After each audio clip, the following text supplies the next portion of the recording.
Hello and welcome to this session when we are going to talk about the termination of the Saturn line or the destiny line or the fate line, whatever you want to call it. And the termination of the line is the reason why we want to achieve something. But instead of just affecting the end of the line, it actually affects us throughout our life. So it's always best when the line reaches Saturn. And Saturn is the mount which is above the heart line. So Saturn teaches us wisdom. So the goal of our life is to be happy despite anything that happens, so that we can be in touch with our soul. And in this case, when the line actually reaches Saturn, we don't need any approval from anybody else. We are looking for our own truth. We are very solid, and a lot of the time a line actually on Saturn is called a love of truth line. We are full of wisdom. We're able to use anything that we learn in life to develop wisdom. Having a strong line that goes all the way to Saturn is like having a compass from the beginning that keeps us from getting lost. So we always find our way. And I would like to give you an example of a person who probably had a very good destiny line, even though, unfortunately, I don't have his hand. And this person is Stephen Hawking. You probably know him. He's a scientist. He was a scientist, a physicist, a cosmologist. He wrote a brief history of time. He did many things. And he had this degenerative disease that gradually paralyzed him completely. And he couldn't communicate through his voice, so he used a speech generating device in order to communicate. He was in a wheelchair, so anything physical was not working anymore. But his mind never stopped. He died when he was 76. He had been paralyzed for many years, but he never stopped. And this is really a case where he made the most of every moment, which is the role of the destiny line. Now I would like to give you a quote from Stephen Hawking, which is totally related to the line of destiny, especially the fact that the destiny line is not about our destiny. And Stephen Hawking said, "People who claim that everything is predestined and that we can do nothing to change it, still look before they cross the road." Stephen Hawking had a great sense of humor. Now, I don't have his print, as I mentioned, but I have the next best thing. I have this print that I'm going to show you now. And you can see on this person's hand, the line of destiny goes all the way. But if you look at the hand in general, you see lots of interference lines. You almost have a simian lines, but the destiny never stops. And this is one of my clients, and he always amazes me with all the problems that he can have. He's still okay. He still has the wisdom to keep going. In contrast, we're going to see a case where the challenges that this person is having are stopping each one of the destiny lines. So you see in yellow, line of destiny going up, and then in pink, each time it's stopping the line of destiny.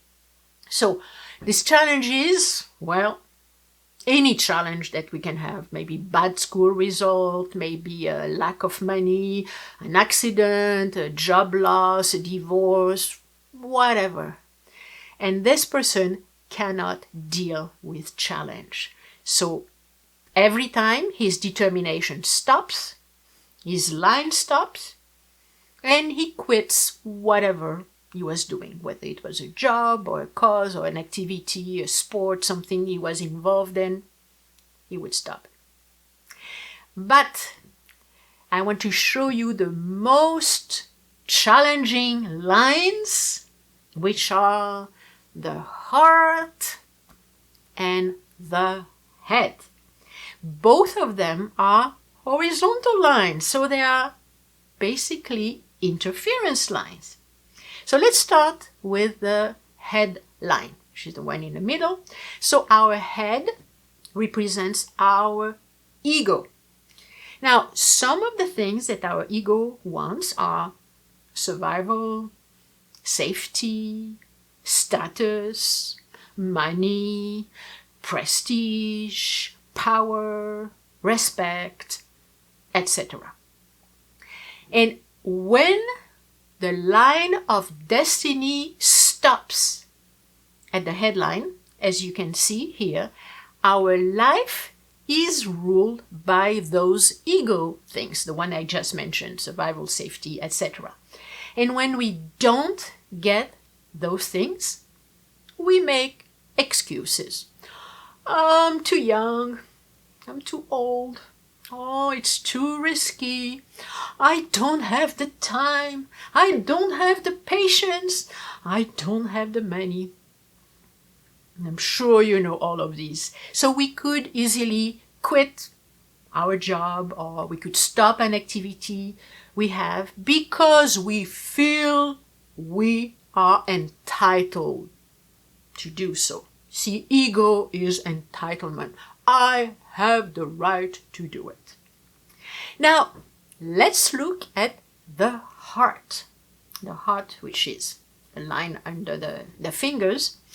So what does our heart want? Love, acceptance, appreciation, friendship, enjoyment, loyalty, kindness, and so on and so forth. So when the line of destiny stops at the heart line, our life is ruled by those emotional things, and our choices are based on enjoyment. But when we don't get those emotional things, it hurts. So we are very vulnerable to abandonment, rejection, disappointment, or any type of emotions like that. And those feelings actually make us quit our job or stop an activity that we love because it hurts too much. So you see the difference between the headline, more ego-oriented, and the heartline, more emotional-oriented. But we don't want it to stop. We want it to keep going all the way to Saturn so that we can turn into a Superman or somebody with as much determination as Stephen Hawking. But it is always possible to change our line of destiny, or fate, or Saturn. So instead of focusing our life on the ego or on the emotions, we choose wisdom, and then we can be happy all the time. And then our line of destiny changes and our life changes. And you can see the example about this person who really grew his line of destiny by changing the way he was dealing with life. Now, there are many other places where the line of destiny can stop, but those are the most common ones. So don't hesitate to have a session with me if you want to understand your own lines. And on the next video, we are going to look at the irregularities of the line of destiny, fate, or Saturn. Ciao, ciao!